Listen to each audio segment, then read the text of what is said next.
Howdy Seomoz fans, and welcome to another edition of Whiteboard Friday. This week I want to take some time to talk about content duplication and content uniqueness, which is very important from an SEO perspective, can also be important from a content marketing perspective. For SEO purposes, search engines like to filter out what they view as duplicative content, things that are exactly the same. They never want to show you a set of results where, result 2, 3, 4, and 5 are all exactly the same article or are essentially the same 3 paragraphs repeated with the same photos embedded in them. It could be that content gets licensed among different parties, right? News vendors do this a lot. It could be that someone has done some plagiarism and actually stolen a piece. It could just be that someone is posting the same article in several different places on the web that accept content submissions. In any case, the engines are trying to filter this type of behavior out. They don't want to see that content because they know users are made happy by, if I didn't like this result on this website, chances are I'm not going to like it on result number 3 on the different website. And so they try and filter this stuff out. From an SEO perspective, and for content creators, it's therefore very important to understand, what does that really mean? What is it meant by duplicate content, and how unique do I really need to be? So the first thing that I always like to talk about when we get into discussion of content uniqueness is that content, when we talk about the content that the engines are considering for this, we're referring only to the unique material on a page, right? That excludes navigation, ads, footers, sidebars, etc. So I've got a page mock-up over here, right? And you would exclude all this stuff, the logo, the navigation, the sidebars. Maybe this person has running some ads in the sidebar. Maybe they've got a little piece about themselves, and they've got a bunch of text down the right-hand side. And then they think, boy, I only have a couple of lines of text on this page and a photo and maybe a couple bullet points. Is this unique from these other pages that look exactly the same except they have some different content in the content section? This is the content, okay? So if you're worried that, oh no, I think that my pages might be kind of heavy and my content is kind of light, I wouldn't worry too much about that so long as you're doing everything else right. We'll talk about some of those. Number 2, uniqueness applies to both internal and external sources. So copying either one can be trouble. So it could be that these are other pages on your site, and these are other pages somewhere else on the web where this content exists, and you're taking from those and putting those pieces on your site. That can be a problem in either of those cases. Internal duplication, usually the engines will try and ignore it if it's sort of small and subtle, it just happens here and there. It's like, oh, there's 4 different versions of this page because they've got a print version, they got a mobile version, whatever. Okay, we'll try and canonicalize and figure that out. You would be very wise in these situations to use something like a rel canonical, or if you're consolidating pages after a big site move or a re-architecturing, something like that, a 301 is proper. But you should also be aware that this can happen from external stuff. However, when I say that, what I don't mean to say, and what I know a lot of people get confused about in the SEO world is, this doesn't mean that you can't take a paragraph from Wikipedia and put it in an article, a bigger article that you're writing, or cite a blogger and include a couple phrases that they say, or take a piece from New York Magazine or from the Wall Street Journal or from Wired, wherever you want, and take, oh, hey, I'm going to caption this and I'm going to have a little clip of it, or I'm going to put a video that exists on YouTube already. That's not duplicative so long as you are adding unique value. Number 3, uniqueness alone is often, like, some people get lost in the sort of minutia of the rules around SEO, the rules around search engines, and they think, well, this content exists nowhere else on the web, and so I just took someone else's and then I changed all the words. You have technically provided unique content, but you have not provided unique value. And unique value is a very different thing. What I mean when I say unique value, and what the search engines would like you to do and are building algorithms around, is providing value that no other sources, no other sites on the web are specifically providing.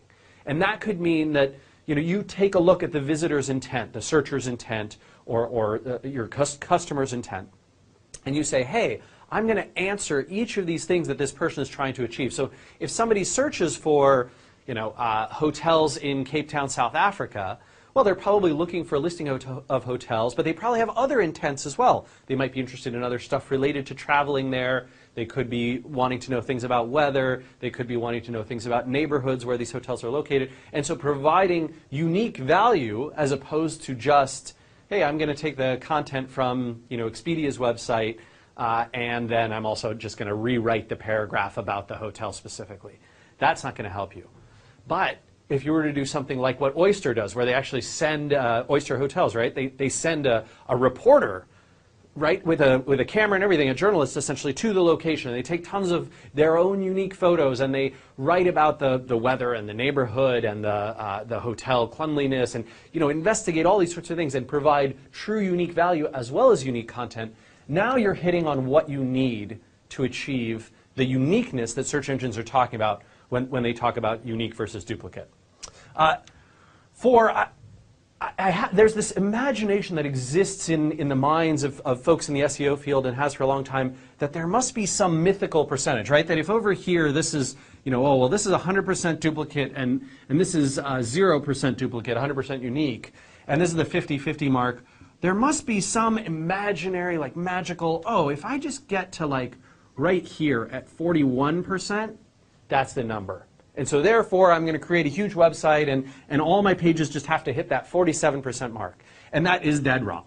Just totally wrong. There's nothing like this, right? The algorithms that you might imagine are so much more sophisticated than an exact percentile of what is and isn't duplicate, even when it comes to just studying the content in here, right? That specific percentage doesn't exist. They use such a vast array of inputs. I'll give you some examples. You can see, for example, that an article that might be published on many different news sites, after it moves out of Google News and sort of into the Google main index, sometimes duplicates will appear. And oftentimes those duplicates are the ones that are the most linked to, the ones that have lots of comments on them, the ones that have been socially shared quite a bit, or where Google has seen user usage data behaviors or previous behaviors on those sites that suggest that each site provides some sort of unique value, even if the content is exactly the same, right? So like Bloomberg and Business Week are constantly producing the same articles, and then Business Insider will produce articles from all over the place. Huffington Post will take articles from places, right, that writers submit, and it'll be published in different places. And people will publish on one site, and then they'll publish privately on their own blog. And sometimes Google lists both, sometimes they won't. It's not about a percentage. It's about the unique value that's provided, and it's about a very sophisticated algorithm that considers lots of other features. If you are in a space where you're competing with other people who are posting the same content, think about unique value, and think about getting the user usage data, the branding, the social shares, the links. All of those things will be taken into consideration when it comes to, are we going to rank your site or this other site that's licensing your content, or from whom you are licensing content. Domain authority can play a big role in there. The last thing I want to mention is that duplicate and low value content, because of Google's Panda update from last year, sorry, from that was 2011 now, so 2 years ago. But Panda means that low quality content, duplicative content that exists on one part of your site can actually harm your overall site. So I'd be very cautious, if you're thinking, hey, let's produce an articles section on our site that's just these 5,000 articles that we license from this other place or that we're copying from someone's blog or whatever it is. We might not get much SEO value from it, but maybe we'll get a little bit of extra search engine traffic.